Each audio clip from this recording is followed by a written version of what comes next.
Hi friends, welcome to Krako's VRC video series. Every week we'll be bringing you 3 important tests for VRC, important questions that you must solve regularly so that you can ace VRC section.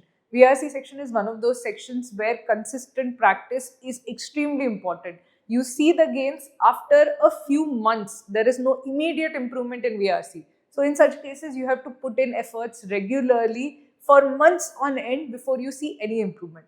With that thought in mind, what we have decided is that we will give you regular tests, 3 a week, which you can solve along with us. We'll also give you a PDF of the question so you can actually try attempting the set by yourself and then solve it along with us. So look at the PDF, download it, try to solve the RC or the VA questions, then see the video.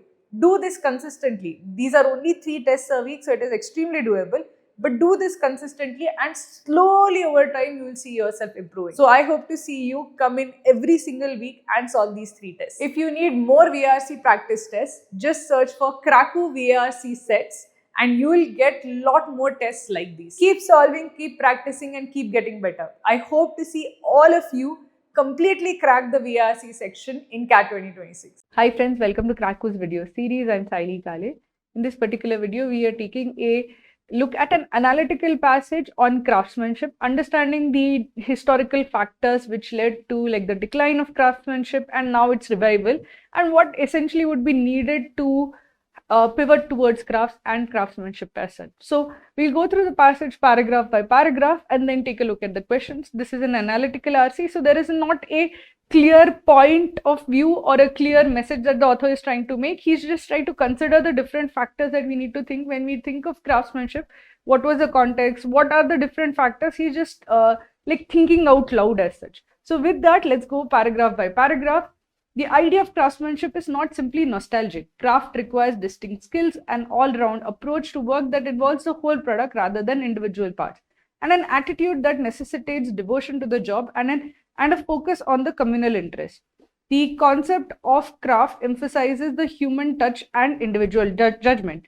So here he is basically listing out the characteristics needed for craftsmanship, the attitude required for craftsmanship, and he is saying that it is a superior attitude that is, you need a holistic attitude, you need a interest in humans, in the community. So the attitude required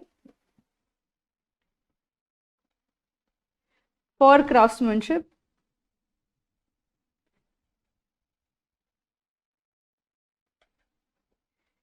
it's skill, all-round approach, devotion to the job, interest, communal interest. So it is something where you are require high level of skill, devotion, emphasis on a holistic attitude as such. So all of this is required. It's not just nostalgia. Craftsmanship actually is a very intensive way of doing things. So now let us take a look at the next paragraph. Essentially, the crafts concept seems to run against the preponderant ethos of management studies, which, as the academics note, have long prioritized efficiency and consistency. Craft skills were portrayed as being primitive and traditionalist. So craftsmanship has a tension against the common management. So what is management ethos? Management ethos is like capitalism. You try to maximize efficiency and consistency. So all, burgers from McDonald's will be of the same size, same shape. There will be consistency there. But if some chef cooks, it won't be exactly the same every single time, right? There will be slight differences. So when something is handcrafted, there will be variations. If somebody embroiders, 2 pieces of embroidery won't be exactly same. But if it is machine stitch, it will be exactly same. So because of that, these two have a conflict with each other in a way where these are opposite ideas. And because these capitalistic tendencies were considered more efficient, superior, at the same time they used to put down craftsmanship as primitive and traditionalist, while we are more advanced, we are more efficient, we are modern, we are not primitive as such. So there was an inherent conflict which essentially put down craftsmanship as not something that is desirable. So let's take a look at the third paragraph. The contrast between artisanship and efficiency first came to the fore in the 19th century when British manufacturers suddenly faced competition from across the Atlantic as firms developed the American system using standardized parts. The worldwide success of the Singer sewing machine showed the potential of a mass-produced device.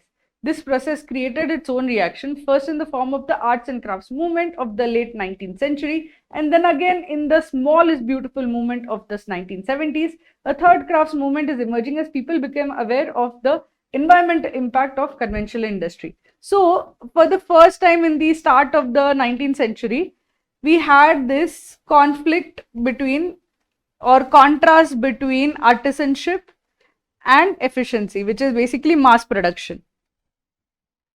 So for the first time, mass production showed that things can be done better with mass production. The Singer sewing machine basically is mass produced. Earlier, the sewing machines would be handmade by artisans, but the Singer sewing machine succeeded because it was something which could be mass produced, it could reduce the cost, and it became like the globally dominant sewing machine as such. So essentially, that was the first time, like the big breakthrough where mass produced goods essentially one-upped on the artisan produced goods as such. But from that point on, there has been this artisanship versus mass produce, and basically mass produce are clearly winning. So there would be a revival campaign for the artisanships. The first revival campaign was the arts and crafts movement. This was in a way to revive artisanship. Then the second one is the small is beautiful movement, which is of the 1970s. So this is late 19th century. So that would be like 1890s or something like that. The small is beautiful would be 1970s. Then we have the current movement in 2020s, which is basically a third crafts movement, which is based on environmental impact. So this is the current one. So what are these campaigns? See, essentially mass produced goods are winning. They are more efficient. You can like push out thousands of mass produced goods. By default, they are winning this campaign against artisanship because artisanship is slow. It takes a lot of time. So mass produced goods are definitely in the are much more than the arts and crafts kind of work as such. But there were smaller movements which tried to bring back artisanship, because you will always see that, okay, handcrafted always has a charm. People actually want handcrafted. So first you had the movement which is of arts and crafts movement of the 19th century, which tried to preserve artisanship. Then the small is beautiful. Small is beautiful basically meaning a small scale industry is also beautiful. That should also be protected. One person producing something is also beautiful because it is meaningful to that person. So if you have an individual carpenter who is carving a table, as compared to IKEA, the idea that a small carpenter should be valued as much and should be protected also had a lot of traction in the 1970s. Now you have the current movement which is not based on, which is also trying to value artisans, but it is based on the idea that the bigger corporations, the mass producing corporations produce a lot of environmental impact. They are big polluters. So as compared to that, these smaller scale artisans do not pollute that much, are not that wasteful. So that again is the third movement to value and protect artisanship. Now that we understand, let's take a look at the next paragraph. There are two potential markets for those who practice crafts. The first stems from existence of customers who are willing to pay a premium price for goods that are deemed to be of extra quality. So the markets for craft market is firstly premium high quality goods. So a lot of people actually want, you don't want like machine stitched, or you don't want machine zari work sarees, you want hand weaved sarees, etc. These are generally premium products. Many of the handmade products are premium products. So one market is basically those who want premium goods, who want high quality goods. The second market lies in those consumers who wish to use their purchases to support local workers or to reduce their environmental impact by taking goods to craftspeople to be mended or recycled. So second is support local workers. And the third is reduce environmental impact by reuse and recycle. By recycle or reuse. These are generally the markets this market is combined as one, this market is combined one. So basically the first one is a premium market, the second one is a local market where you can go and talk to the artisan, or you can go and talk to that person and say, can you mend this, or can you fix this, or you go there and you support him because he's somebody who is from your village, or he's somebody who's from your town and you know that person locally. So that's why you are purchasing from him rather than from a company which you don't know anything about. So these are the two markets for crafts products. So let's take a look at the next one. For workers, the appeal of craftsmanship is that it allows them the autonomy to make creative choices and thus makes the job far more satisfying. In that sense, it could offer hope for the overall labor market. Let the machines automate dull and repetitive tasks and let workers focus purely on their skills, judgment, and imagination. As a current example, the academics cite the Agile Manifesto in the software sector, and industry at the heart of the technological change. The pioneers behind the original Agile Manifesto promised to prioritize individuals and interactions over processes and tools. By bringing together experts from different teams, Agile working is designed to improve creativity. So one way you can look at the whole craftsmanship is that why do you actually want craftsmanship? That is, craftsmanship allows for creativity, and creativity is linked to job satisfaction. And in this way, we can actually think of craftsmanship as something that is good for the entire labor market, not just for the artists or artisans as such, but for the entire labor market. You can think that labor market, anybody who's working, should have some element of craft in what they are doing, some element of skill, some element of creativity. Leave the dull jobs to the machines, but anything that requires human touch or human creativity, you give it to the humans. And this, an example of this, they are giving the Agile Manifesto. So the Agile Manifesto is basically that in your normal software development, there are a lot of processes, there are a lot of tools, there is a lot of reuse of code, there is a lot of emphasis on project management and processes that have to be followed, testing X, Y, Z.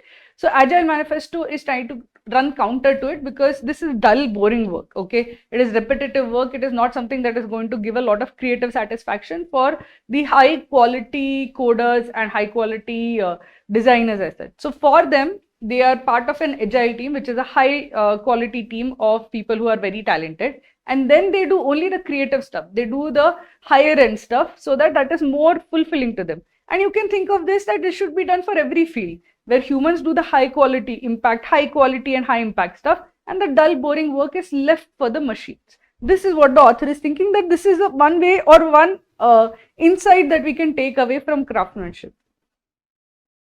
But the broader question is whether crafts can create a lot more jobs than they do today. Demand for crafted products may rise, but will it be easy to retrain workers in sectors that might get automated, such as truck drivers, to take advantage? In a world where products and services often have to pass through regulatory hoops, large companies will usually have the advantage. But then the author asks that, is this practical? This idea that everybody becomes a craftsman, is this idea practical? Firstly, to actually make everybody a craftsman and just give all the dull work to machines, people should be able to do that craft, right? So when you actually say that, okay, dull work, like just driving a 18-wheeler is dull work, driving a truck is dull work, let a machine do it. Now, when you automate things like that, can those truck drivers now start doing embroidery or start with painting paintings? No, they don't have the training for that. So is it actually feasible to like automate the dull work and retrain those guys to become craftsmen? So this retraining part is a big question, that everybody becomes craftsman. This whole idea involves so much retraining of people. Is it even practically feasible?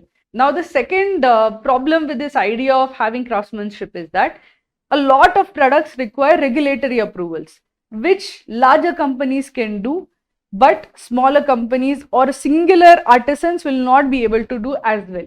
So again, these are essentially, he's questioning the practicality of the ideas of the previous passage. So he's essentially thinking out loud, okay, maybe we can do this, but then this is the problem. Okay, maybe we can do that, but then this would be the problem. So he's essentially thinking out loud, and he's thinking out, okay, what is artisanship, what is craftsmanship, what is the conflict between mass produce and craftsmanship, how it evolved, what were the movements. After all of that, he is then considering what is the market for local craftsmanship. Okay, who would actually participate in? Somebody who wants creativity. Okay, what is the chance that we can actually make the entire labor market more creative? But this would be the problem. So he's kind of thinking out loud through the entire passage. Let's take a look at the last paragraph. History also suggests that the link between crafts and creativity is not automatic. Medieval craft guilds were monopolies which resisted new entrants. They were also highly hierarchical, with young men required to spend long periods as apprentices and journeymen before they could set up on their own. By that time, the innovative spirit may have not been knocked out of them. Craft workers can thrive in the modern era, but only if they don't get too organized. Now, basically, he has given two drawbacks or two problems with the whole craftsmanship attitude, right? One is retraining, second is regulatory approval. The third is organized guilds also can remove creativity or hamper creativity.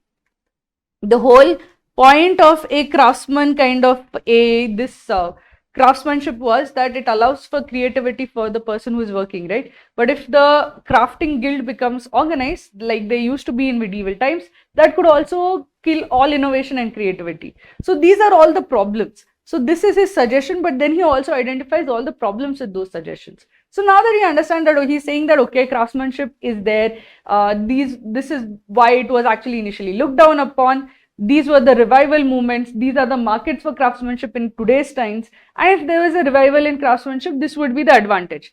Now, having said that there is this advantage, here are the practical problems in actually reviving craftsmanship.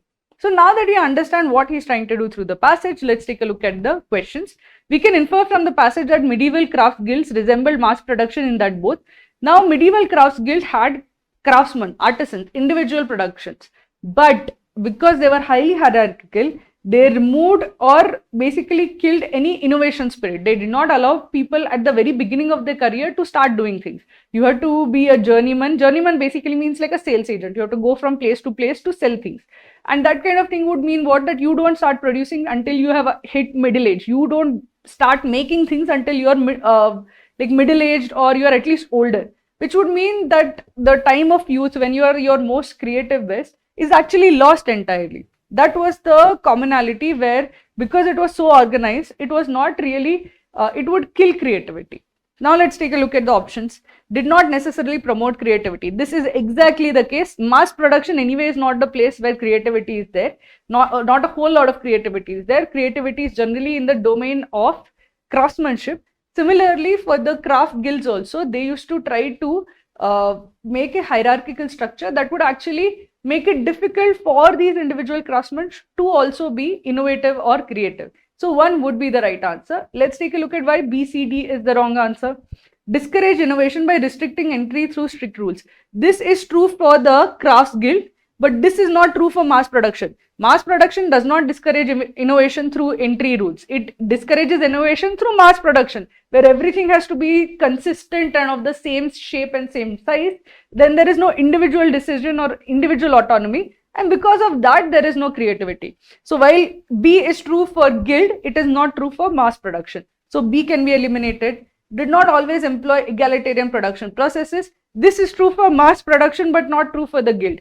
After you have done your guild and you have become your own craftsman, it is then it is egalitarian.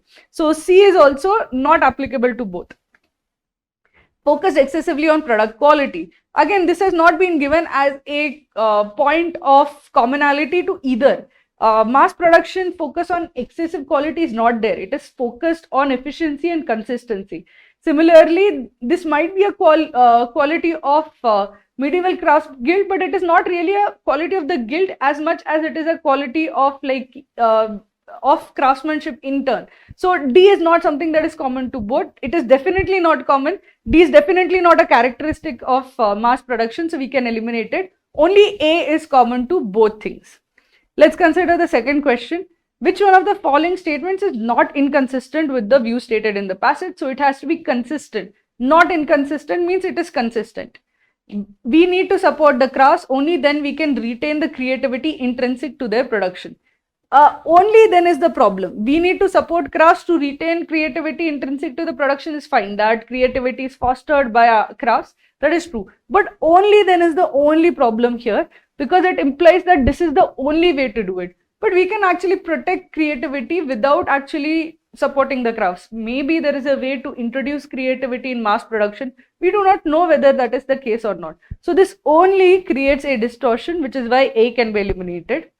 Creativity in the crafts could be stifled in the market for artisan goods if the market for artisan goods becomes too organized. This is true. The author says that the artisan guild, once it becomes too organized, then the creativity will be stifled. Craft workers can thrive in the modern era, but only if they don't get too organized. Because what happens with an organized guild? It can kill creativity. So B is correct. B is right in how the tone is also. B is right in also the tone. Might be stifled, could be stifled. So it's not necessary that it would be stifled or it would happen. Can be stifled, could be stifled, saying that it's a maybe, which is what even the paragraph says, that if there is too much organization, even that could be a problem. So B is correct in like the, it's not extreme in its tone also. Like A is extreme in its tone, B is not extreme in its tone. So therefore B is the right answer. C is the arts and crafts movement was initially inspired by the American system of production. No, the arts and crafts movement was a revival campaign. So firstly, the American system of production came and killed this craftsmanship. Arts and crafts movement was a revival campaign as such, trying to revive the craftsmanship. So it is not inspired by, it is a reaction to it. You crush somebody and somebody comes to pick that up. So the crushing person is not inspiring, but it is like a reaction to the crushing. So arts and crafts movement was not inspired by, but it was in response to the, in a way, it is like a reaction to the mass production.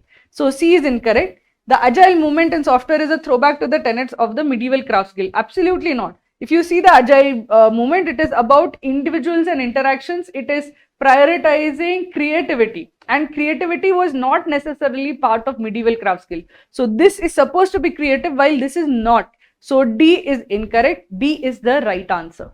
The third question is, the author questions the ability of crafts to create substantial employment opportunities presently because. So he gives three reasons. Firstly, that how do you actually do the retraining? Secondly, regulatory approvals. Regulatory approvals are much easier for large companies rather than small companies. And thirdly, he says that again there is the issue of if there is too much organization in a craft guild, even that could kill the creativity. So, no, when the question of substantial employment, he is only talking about 1 and 2. There can't be substantial employment according to the author in crafts, because he says the broader question is whether crafts can create a lot more jobs. Firstly, that retraining workers would be difficult. Secondly, the products and services need to pass through regulatory hoops, which is easier for a large company to do. So the correct answer should have either A or B in its option. So the first part is, the low scale of crafts production will not be able to absorb the mass of redundant labor. So it's not that the crafts production is low scale, it is currently low scale, but if we actually shift to a method where we actually prioritize crafts production or more consumers buy crafts, that would not be the case. Clearly he has given two issues, one is retraining workers and second is regulatory hoops. This is not either of them, so A can be eliminated.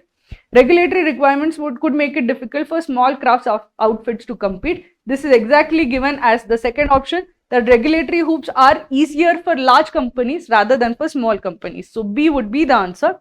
Workers made redundant by automation are unlikely to opt for crafts related work. It's not that they are unlikely to opt for. It's like they are unlikely to know how to do it. They would require a lot of retraining.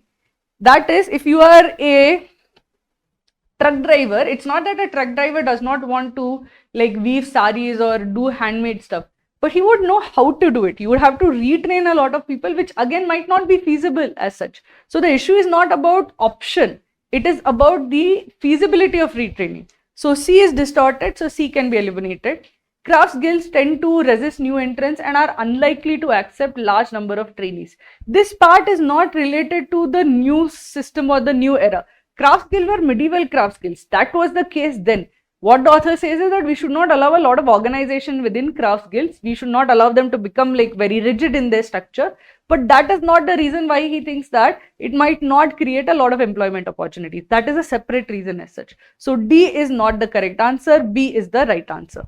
So let's take a look at the last question. The most recent revival in interest in the crafts is a result of the emergence of all of the following except support for individual creations as opposed to mass-produced objects. See, where has the author said that there is support or there is like a market for crafts products? He has said there is the craft market is for premium products, support for local workers, and reduction of environmental impact. These are the three factors which are leading to a craft market as such. In this, there is no preference for individually created products against mass produced products. There is a preference for high quality products. There's a preference for locally produced products. There's a preference for environmentally conscious products. But single like individually produced versus mass produced, that has not been given. So I would say first is the answer because this distinction has not been given or mentioned in the passage. But let's take a look at BCD, whether these have been mentioned. Concerns about environmental impact of mass production has been given, where locally produced small scale products are more environmentally conscious. A niche market for discerning buyers for quality products. This is the premium high quality market. A greater interest in buying locally produced products. This is also given where local artisans are supported. So local support, all of these have been given in the reasons why a craft market exists. But A has not been given as the reason, so A would be the right answer. To crack CAT with confidence, you need a lot of practice and a lot of testing. And the questions that matter the most are the questions that have come in CAT previous year's paper. Each of these CAT previous year's paper you can attempt on Kraku. You can download it as a PDF or you can actually take it in the mock format. Not only that, but each of these questions has a detailed written solution as well as a video solution. You can take these in the mock format and later you can analyze your strengths and weaknesses. You can pinpoint the areas you need to improve in. So see how real CAT questions are asked. Learn from the detailed solutions. So build speed, accuracy and confidence. So visit Kraku today and start solving our previous year's CAT papers.